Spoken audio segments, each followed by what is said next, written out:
اللہ تعالیٰ کے جو نیک بندے ہوتے ہیں نا، اللہ تعالیٰ کے جو خاص بندے ہوتے ہیں، اللہ سے محبت کرنے والے، اللہ سے عشق کرنے والے، راتوں کی تنہائیوں میں اٹھ اٹھ کر بے قراری کے عالم میں خشیت الہی میں جو رونے والے ہوتے ہیں نا، قیامت کے دن تو ان کے لیے بہت بڑے انعام و اکرام ہیں۔ اللہ تعالیٰ نے ان کے لیے بہت بڑے انعام و اکرام تیار کر رکھے ہیں قیامت کے دن، لیکن دنیا میں بھی، ان کی زندگی میں بھی انہی انعامات سے نوازا جاتا ہے، انہی جزائے خیر سے نوازا جاتا ہے۔ اب زندگی کی جزا کون سی ہے؟ دنیا کے انعامات کون سے ہیں؟ تمام انعامات میں سے ایک انعام یہ بھی ہے کہ اللہ فرماتا ہے کہ کبھی میں ان کے ہاتھ بن جاتا ہوں، کبھی میں اپنے پیاروں کے ہاتھ بن جاتا ہوں، اپنی ذات سے محبت کرنے والوں کی کبھی میں زبان بن جاتا ہوں، کبھی ان کی سوچ بن جاتا ہوں۔ کبھی کبھار تو ایسا ہوتا ہے کہ میرے نیک لوگ نہیں بول رہے ہوتے، انہی کی زبان سے میں رب بول رہا ہوتا ہوں۔ سبحان اللہ۔ یہ وہی لوگ ہوتے ہیں جب بیمار ہوتے ہیں، چار پئی پر لیٹے ہوئے ہوتے ہیں نا، تو اللہ فرماتا ہے مجھے مسجدوں میں نہ ڈھونڈنا، میں تمہیں مسجدوں میں نہیں ملوں گا، میں تمہیں مندروں میں نہیں ملوں گا، میں ملوں گا تو بیماروں کی چار پئی پر ملوں گا، چار پئی کے سرہانے ملوں گا۔ اللہ تعالیٰ قیامت کے دن فرمائے گا اے میرے بندے، میں بیمار تھا، تو میری بیمار پرسی کرنے کیوں نہ آیا؟ اے میرے بندے، میں بھوکا تھا، تو مجھے روٹی دینے کیوں نہ آیا؟ کیا میں نے تمہیں اسی مقصد کے لیے پیدا کیا تھا کہ میں پیاسا تھا، تو مجھے پانی پلانے نہ آیا؟ بندہ کہے گا او میرے کریم رب، تو ہر ایک چیز سے پاک ہے، تو ان عیبوں سے پاک ہے، تو بھوک سے پاک، تو بیماری سے پاک، بیماری کا میرے رب کے ساتھ کیا لینا دینا؟ اللہ اپنے بندے کی طرف، اپنے نیک بندے کی طرف، متقی پرہیزگار اپنے محبوب کی طرف اشارہ کرتے ہوئے فرمائے گا کہ میرا یہ محبوب، میرا یہ نیک، میرا دوست بیمار ہوا تھا، تو اس کی بیمار پرسی کرنے کیوں نہیں گیا تھا؟ او نادان، تو مجھے مسجدوں میں ڈھونڈتا رہا، تو مجھے مندروں میں ڈھونڈتا رہا، میں تو اپنے بیمار کی چار پئی کے سرہانے بیٹھا ہوا تھا، تو مجھے کہاں تلاش کرتا رہا؟ میں بھوکا تھا تو نے مجھے کھانا کیوں نہ دیا؟ میں پیاسا تھا تو نے مجھے پانی کیوں نہ دیا؟ دنیا میں اگر تو میرے بیمار کی بیمار پرسی کرنے چلا جاتا، انہیں پانی پلانے چلا جاتا ہے، کھانا دینے چلا جاتا، اس کا حال چال پوچھنے چلا جاتا، تو آج اس کی جزا میں رب سے لیتا، میں رب تجھے اس کی جزا دیتا۔ یہاں پر میں تمہیں ایک سبق آموز واقعہ دینا چاہتا ہوں، سبق آموز زندگی بدل دینے والا واقعہ سنانا چاہتا ہوں۔ جن کے دل کے تعلق اللہ کی ذات کے ساتھ جڑ جاتے ہیں نا، پھر دعا تو رہی دور کی بات، انسان صرف سوچتا ہے میرا اللہ پوری کر دیتا ہے۔ مکہ معظمہ میں ایک نوجوان رہتا تھا، کتنا خوبصورت نوجوان تھا کہ اس کے دل کا تعلق اللہ کی ذات کے ساتھ جڑا ہوا تھا۔ آج ہمارے دل کے تار انٹرنیٹ کے ساتھ جڑے ہوئے ہیں، ہمارے دل کے تار فیس بک، یوٹیوب کے ساتھ جڑے ہوئے ہیں، فحاشی کے ساتھ جڑے ہوئے ہیں، بے حیائی کے ساتھ جڑے ہوئے ہیں۔ نماز پڑھنے کا وقت نہیں ملتا، اللہ کے حضور سجدہ کرنے کی فرصت نہیں ملتی، اللہ کو راضی کرنے کا وقت نہیں ملتا۔ آج کا ہر ایک نوجوان یہی چاہتا ہے کہ میرا آج کا کام مکمل ہو جائے، آج کا کام، آج کا ورک کمپلیٹ ہو جائے۔ میں کہتا ہوں او نادان، زندگی 2 دن کی ہے، کام 3 دن کے ہیں۔ ان 2 دنوں کی زندگی میں 3 دن کے کام بھلا کیسے ہو سکتے ہیں؟ تو نادان ہو گیا ہے کیا؟ تیرے اندر عقل نہیں ہے؟ اللہ تعالیٰ نے تجھے عقل سلیم سے نہیں نوازا؟ اگر نوازا ہے تو تو پھر اپنی عقل استعمال کیوں نہیں کرتا؟ مکہ معظمہ کی سرزمین پر ایک نوجوان رہتا تھا، کتنا پیارا نوجوان تھا کہ اس کے دل کا تعلق اللہ کی ذات کے ساتھ جڑا ہوا تھا، اللہ سے بے پناہ محبت کرتا تھا۔ جوانی میں ہی، شباب میں ہی اللہ تعالیٰ نے اسے اپنی محبت کی لذت چکھا رکھی تھی، لذت سے آشنا کر رکھا تھا۔ وہ ہر وقت اللہ کی محبت کی لذت سے سرشار رہتا تھا، اللہ سے محبت ہی نہیں مودت بھی کیا کرتا تھا۔ وہ 3 دن کے فاقے کاٹتا تھا کیونکہ وہ غریب تھا، صبح کھاتا تھا شام کے لیے نہیں ہوتی تھی، شام کو کھاتا تھا صبح کے لیے نہیں ہوتی تھی۔ کبھی کبھار روزی مل جاتی تو کھا لیتا، 3 دن کے فاقے کاٹنے پڑتے تھے۔ بھوک کی تکلیف سے نجات حاصل کرنے کے لیے اس کے پاس کچھ نہیں تھا۔ وہ اپنی زبان سے کہتا ہے، اپنی قلم سے لکھتا ہے کہ میں 3 دن بھوکا رہتا تھا، اللہ تعالیٰ کی کبھی ناشکری نہیں کی تھی۔ ایک دن یہ نوجوان کہتا ہے کہ میں اپنے گھر سے باہر نکلا، صحن مکہ معظمہ میں مجھے ایک تھیلی ملی۔ وہ تھیلی ریشم کے دھاگے سے بندھی ہوئی تھی۔ میں نے جلدی سے اس تھیلی کو اٹھایا، اپنے گھر لے گیا۔ تنہائی میں بیٹھ کے میں نے اس تھیلی کو کھولا۔ جب تھیلی کو کھولا دیکھ کر حیران رہ گیا۔ میری عقل جاتی رہی کہ اس کے اندر بہت بڑا، میری سوچ سے بھی بڑھ کر، میرے وہم و گمان سے بھی بڑھ کر قیمتی ہار تھا، قیمتی موتی تھے، موتیوں کا ہار تھا۔ اس سے پہلے میں نے اس طرح کا ہار کبھی نہیں دیکھا تھا، بہت ہی بڑا قیمتی ہار تھا۔ اللہ اکبر۔ 3 دن کا فاقہ تھا، پیٹ روٹی مانگ رہا تھا، بھوک نے مجھے اندر سے کھوکھلا کر رکھا تھا۔ اللہ سے دعا کر رہا تھا، اللہ میرے کھانے کا کوئی بندوبست فرما، مجھے روزی عطا کر، مجھے کام دے، میں روزی کروں، محنت مزدوری کر کے پیٹ کے اندر روٹی ڈالوں۔ پیٹ روٹی مانگ رہا ہے، بھوک سے کمزور ہو گیا تھا۔ اتنا بڑا قیمتی ہار میرے ہاتھ لگا۔ جب میں نے دیکھا یہ تو بہت بڑا قیمتی ہے، تو میں نے دوبارہ سے تھیلی کے اندر بند کیا، اسے محفوظ جگہ پر رکھا، تو گھر سے باہر نکلا۔ پھر جیسے ہی مکہ معظمہ کے صحن میں آیا تو میں نے دیکھا کہ ایک بزرگ ہے جو اعلان کر رہا ہے کہ جو بھی میری قیمتی تھیلی تلاش کر کے مجھے واپس دلوائے گا تو میں اسے 500 دینار انعام میں دوں گا۔ جو بھی اللہ کا نیک بندہ، میری تھیلی گم ہوئی ہے، تھیلی کے اندر قیمتی سامان تھا، تھیلی گم ہوئی ہے، جو بھی اللہ کا نیک بندہ تھیلی کے واپس دلانے میں میری مدد کرے گا، تھیلی تلاش کر کے میرے حوالے کرے گا، میں اسے 500 دینار انعام میں دوں گا۔ جب میں نے اس بزرگ کی آواز سنی تو میں نے اس بزرگ کا ہاتھ پکڑا، میں نے کہا بزرگو ذرا میرے ساتھ آؤ نا۔ میں اسے اپنے گھر لے کے آیا، میں نے اسے پانی پلایا۔ پانی پلانے کے بعد میں نے کہا بزرگو، اے اللہ کے نیک بندے، آپ کی تھیلی گم ہوئی ہے اور مجھے بھی ایک تھیلی ملی ہے، اگر آپ مجھے اس تھیلی کی کچھ نشانیاں بتا دیں، اگر آپ مجھے علامات بتا کے، صحیح نشانیاں بتا کے میرے اندر یقین ڈالیں کہ وہ تھیلی واقعی آپ کی ہے، تو میں جلدی سے وہ امانت آپ کے حوالے کرنا چاہتا ہوں۔ اس بزرگ نے کہا پوچھیے کس طرح کی علامات، کس طرح کی نشانیاں پوچھنا چاہتے ہو؟ تو یہ نوجوان کہتا ہے، اللہ والا کہتا ہے، میں نے اس سے پوچھا کہ تیری جو تھیلی تھی اس کا کلر کون سا تھا؟ تھیلی جس دھاگے سے بندھی ہوئی تھی وہ اس دھاگے کا کلر کون سا تھا؟ تھیلی کے اندر کیا تھا؟ اگر قیمتی ہار تھا تو ہار کے جو موتی تھے ان کا کلر کون سا ہے؟ تو اچھی طرح اس بزرگ نے مجھے نشانیاں بتائیں، علامات بتا کے میرے اندر یقین ڈالا، مجھے پر اعتماد کیا کہ واقعی وہ تھیلی اسی بزرگ کی ہے۔ تو میں نے بزرگ کا شکریہ ادا کیا، وہ تھیلی اٹھائی بزرگ کے ہاتھ میں رکھ، بزرگو اپنی امانت لے جاؤ۔ میں نے اللہ کا شکر ادا کیا، اللہ تیرا لاکھ لاکھ شکر ہے کہ تو نے مجھے امانت کے ادا کرنے کی توفیق عطا فرمائی۔ مالک تیرا لاکھ لاکھ شکر ہے کہ تو نے میرے لیے فرض کی ادائیگی آسان فرما دی ہے، اور میں نے زندگی میں ہی اس امانت کو مالک کی سپرد کر دیا۔ اس کے بعد اس بزرگ نے کہا اپنی جھولی پھیلاؤ، ہاتھ کھولو۔ میں نے کہا بزرگ کیا کرنا چاہتے ہو؟ اس نے کہا میں تمہیں 500 دینار انعام میں دینا چاہتا ہوں۔ میں نے کہا میں ہرگز نہیں لوں گا، حالانکہ میں 3 دن کا بھوکا تھا، 3 دن سے میرا پیٹ روٹی مانگ رہا تھا۔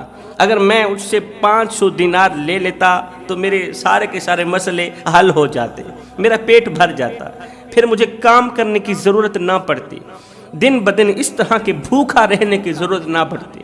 میں دن بدن کمزور ہوتا چلا جا رہا تھا، اس لیے کہ کھانے کو کچھ نہیں ملتا تھا۔ میں نے کہا بزرگ میں نے یہ پیسے نہیں لینے، آپ کی امانت تھی میرے پاس اور آپ تک پہنچانا میرا فرض تھا، میں نے آپ سے نشانیاں علامات وصول کر لیں، آپ نے میرے اندر یقین ڈالا کہ واقعی یہ تھیلی آپ کی ہے، تو پیسے دینے کی کون سی ضرورت ہے؟ میں آپ سے انعام نہیں لینا چاہتا، اگر انعام کی ضرورت پڑ گئی تو قیامت کے دن اپنے کریم رب سے لے لوں گا۔ بزرگ نے بار بار اصرار کیا، سختی سے اصرار کیا کہ یہ 500 دینار لے لو، لیکن میرا ضمیر قبول کرنے پر آمادہ نہ ہوا۔ اپنی سخت بھوک اور حاجت مندی کے باوجود بھی میں نے اس انعام کو قبول نہ کیا۔ کہتا ہے وہ بزرگ وہاں سے چلا گیا۔ ایک مدت کے بعد میں مکہ معظمہ سے چلا۔ میں نے کہیں جانا تھا، سفر طے کرنا تھا، اور سمندر کا سفر عبور کرنا تھا، سمندر عبور کرنا تھا۔ سفر طے کرنے کے لیے، اپنی منزل تک پہنچنے کے لیے میں کشتی پر سوار ہوا۔ یہی نوجوان کہتا ہے میں کشتی پر سوار ہوا، کشتی میں اور لوگ بھی سوار تھے۔ اللہ کی شان دیکھیے کہ وہ کشتی بیچ سمندر میں ٹوٹ گئی۔ کشتی کے اندر جتنے لوگ بیٹھے تھے سب کے سب ڈوب گئے، سب کے سب ڈوب گئے، لیکن اللہ تعالی نے مجھے بچا لیا۔ میں کشتی کے ایک ٹکڑے کو مضبوطی سے پکڑ کر بیٹھا رہا، کشتی کے ایک تختے کو مضبوطی سے پکڑ کر بیٹھا رہا۔ سمندر کی موجیں کشتی کے اس ٹکڑے کو چلاتی رہی، آگے بڑھاتی رہی۔ جس تختے پر میں بیٹھا تھا سمندر کی موجیں اس تختے کو آگے بڑھاتی رہی۔ مجھے نہیں معلوم کہ میں کہاں جا رہا ہوں، یہاں تک کہ کشتی کے اس تختے نے مجھے ایک جزیرے میں جا پہنچایا۔ وہ جزیرہ مسلمانوں کا تھا، اس جزیرے میں مسلمانوں کی آبادی تھی۔ اللہ اکبر! جب میں اس جزیرے میں جا پہنچا، جب میں نے مسجدوں کو دیکھا تو اللہ تعالیٰ کا لاکھ لاکھ شکر ادا کیا۔ میں ایک مسجد کے اندر گیا، نماز کا وقت ہوا، وضو کرنے کے بعد مسجد کے اندر داخل ہوا۔ میں نے نماز پڑھی، اللہ کے حضور سجدے کیے، رو رو کے گڑ گڑا کے اللہ کے حضور دعا کی۔ اس کے بعد میں نے قرآن مجید اٹھایا۔ اللہ تعالیٰ نے مجھے سریلی آواز دے رکھی تھی، اللہ تعالیٰ نے مجھے اتنی پیاری آواز دے رکھی تھی کہ میں اللہ تعالیٰ کا جتنا بھی شکر کروں اتنا کم ہے۔ میں نے قرآن مجید اٹھایا، میں نے تلاوت شروع کر دی، ترنم کے ساتھ، سریلی آواز کے ساتھ میں نے قرآن مجید کی تلاوت شروع کر دی۔ ادھر سے میں نے سورہ رحمان شروع کی، ادھر سے میں نے سورہ مزمل شروع کی، پھر میں نے سورہ یاسین شروع کی۔ یاسین پڑھ ہی رہا تھا، سریلی آواز میں پڑھ ہی رہا تھا کہ ان جزیروں کے باشندوں میں سے ایک ایک باشندہ میرے پاس آنے لگا، ایک ایک آدمی کر کے میرے پاس آنے لگا۔ جب میں نے تلاوت ختم کی، تلاوت مکمل کی، تو دیکھا سامنے لوگوں کا ہجوم ہے، مسجد لوگوں سے بھری ہوئی ہے۔ اب وہ کچھ کہنا چاہتے تھے، کیا کہنا چاہتے تھے کہ کیوں نہ آپ ہماری مسجد کی امام بن جائیں، آپ ہماری مسجد کی امام بن جائیں، ہمیں بھی قرآن کی تعلیم دیں اور ہمارے بچوں کو بھی قرآن کی تعلیم دیں۔ میں نے کہا شکر ہے میرے مالک، چلو تو نے میرے رہنے کا بندوبست بھی کر دیا۔ اب میں ان کو اور ان کے بچوں کو قرآن مجید کی تعلیم دینے لگا۔ میرا چرچا آہستہ آہستہ بڑھتا گیا۔ میں اس جزیرے میں اس قدر مقبول ہوا کہ بچے بچے کی زبان پر میرا نام تھا کہ فلاں قاری بڑا ہی سریلا ہے، ہمارے قاری صاحب بڑے ہی سریلے ہیں۔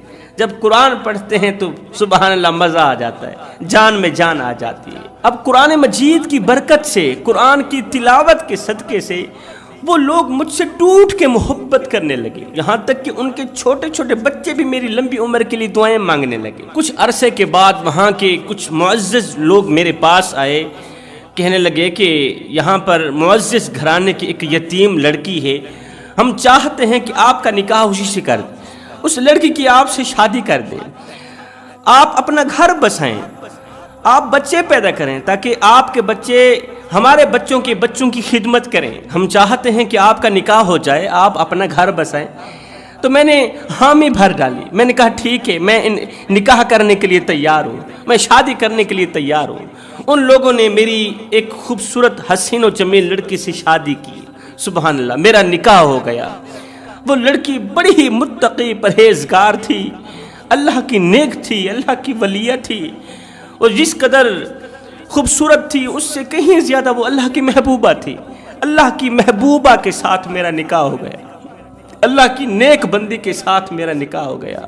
نکاح کی پہلی رات جب میں کمرے کے اندر داخل ہوا، جب میں دلہن کے کمرے کے اندر داخل ہوا تو میری نگاہ سیدھا اس دلہن کے گلے پر پڑی۔ میں نے کیا دیکھا کہ اس نے وہی ہار پہنا ہوا ہے جو مکہ معظمہ میں مجھے ملا تھا۔ میری دلہن نے وہی قیمتی ہار پہنا ہوا ہے جو مکہ معظمہ میں مجھے ملا تھا، اور میں نے مالک کے سپرد کیا تھا، میں نے ایک بزرگ کے سپرد کیا تھا۔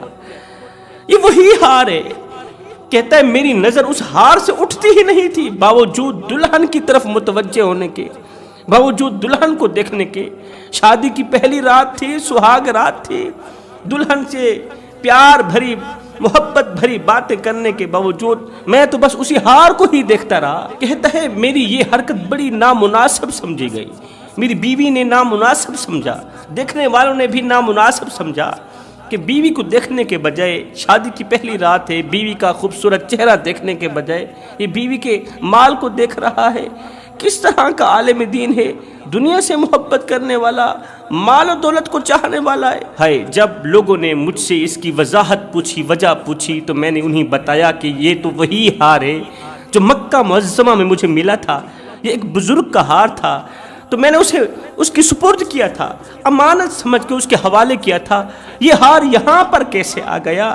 تو جیسے ہی لوگوں نے سنا نا، تو لوگوں نے ایک ہی آواز میں کہا کہ وہ بزرگ آپ کو 500 دینار بھی دینا چاہتے تھے، بار بار اصرار کرتے رہے، اور آپ نے تو وہ 500 دینار لیے ہی نہیں تھے، جبکہ آپ کے چہرے پر بھوک کے آثار تھے، 3 دن کے فاقے کے آثار تھے، آپ نے تو وہ 500 دینار انعام لیا ہی نہیں تھا۔ یہ نوجوان کہتا ہے جیسے ہی ان لوگوں کے یہ جملے میرے کانوں میں پڑے تو ان جملوں نے مجھے حیرت میں ڈال دیا، یہ کہنے پر مجبور کر دیا کہ یا اللہ یہ کس طرح کا معجزہ سامنے آ رہا ہے۔ اب لوگوں نے بار بار اصرار کیا کہ وہ قصہ ہمیں بھی سنایا جائے۔